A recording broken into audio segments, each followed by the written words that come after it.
நான் உன்னை கூட்டிட்டு வரலான்னு தான் உங்க ஆபீஸுக்கு போனேன். அதுக்குள்ள நீ புறப்பட்ட. என்ன பாக்குற? பூ வாங்கிட்டு வந்திருக்கீங்களான்னு பார்த்தேன். ஆபீஸ்ல இருந்து வர்றப்போ பூ வாங்கலாம்னு நினைச்சுதான் கடைக்கு போனேன். விலையும் கேட்டேன். முழம் 60 பைசான்னு சொன்னா. அப்படியே ஜாலியா கண்ணால எண்ணி பார்த்தேன். கரெக்டா 46 பூ தான் இருந்தது. அதான் நான் எடுத்துட்டு வர்றப்ப வழியில பாதி கொட்டிரும். நீ அதை தலையில வைக்கிறப்போ மீதியும் கொட்டிரும். எதுக்கு வீண் செலவு தான் பேசாம வந்துட்டேன். ஒரு முழம் 60 பைசா தானே, வாங்கிட்டு வந்திருக்க கூடாதா? ஒரு நாளைக்கு 60 பைசான்னா ஒரு மாசத்துக்கு 18 ரூபா. அதுவே மாசம் 31 நாளா இருந்தா 18 ரூபா 60 பைசா.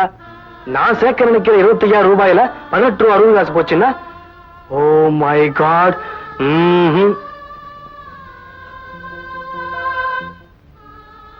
வச்சுக்கம்மா. புருஷன் கையால பூ வச்சுக்கிற சந்தோஷத்துக்காக என்ன விலை வேணாலும் கொடுக்கலாமா? என்ன மாதிரி புருஷனை இழந்தவளுக்கு தான் அதோட அருமை தெரியும். நினைப்பதெல்லாம் நடந்து விட்டால் தெய்வம் ஏதுமில்லை, நடந்ததையே நினைத்திருந்தால் அமைதி என்றும் இல்லை. என்னங்க? என்ன மிஸ்டர் சேது? உங்களை பார்க்க தானே உங்க அப்பா வந்தாரு. வழியில பாக்கலையா? இல்லையே. இப்படித்தான் ஒருத்தர் பார்க்கலன்னா மிஸ் பண்ணிடுறோம். சாவி என்கிட்ட கொடுத்துட்டு போனாரு. இந்தாங்க.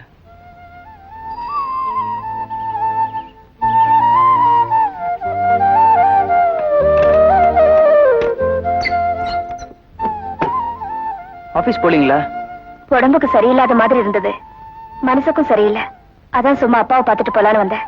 டாக்டர் கிட்ட காட்டக்கூடாதா? டாக்டரா? மெல்ல சொல்லுங்க.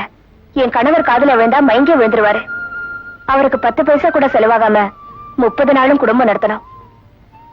சுருக்கமா சொல்ல போனா, லாடம் அடிக்காத மாடு ரத்தம் சொட்ட சொட்ட வண்டியை இழுத்தாலும் பரவாயில்ல, எப்படியோ அவர் சும்மா வீடு போய் சேரணும்.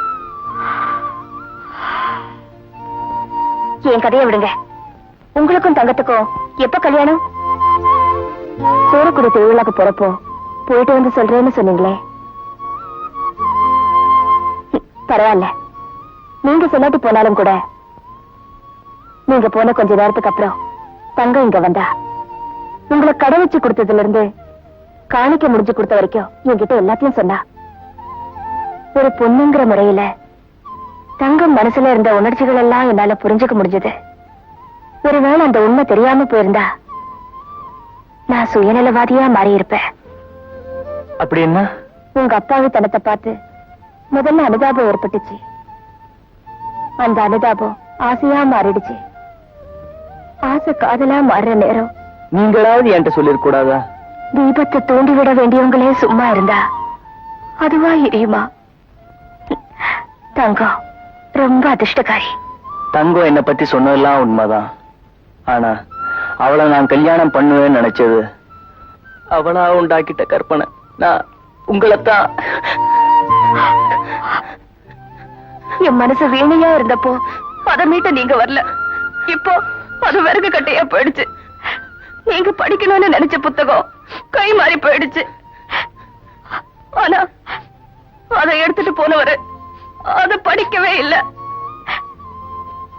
இன்னும் கொஞ்ச நாள் போனா அந்த புத்தகத்தை கரையை அழிச்சிடும்னு நினைக்கிறேன். என்னால உங்களுக்கு எவ்வளவு பெரிய ஏமாற்றம்.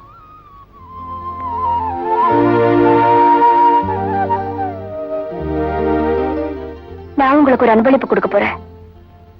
இந்த கடியாரம் நான் கட்டிட்டு இருந்தது நேரா நேரத்துக்கு என்னென்ன செய்யணுங்கிறத ஞாபகப்படுத்தும். இந்தாங்க. இனிமேலாவது எதையும் நேரத்தோட செய்யுங்க.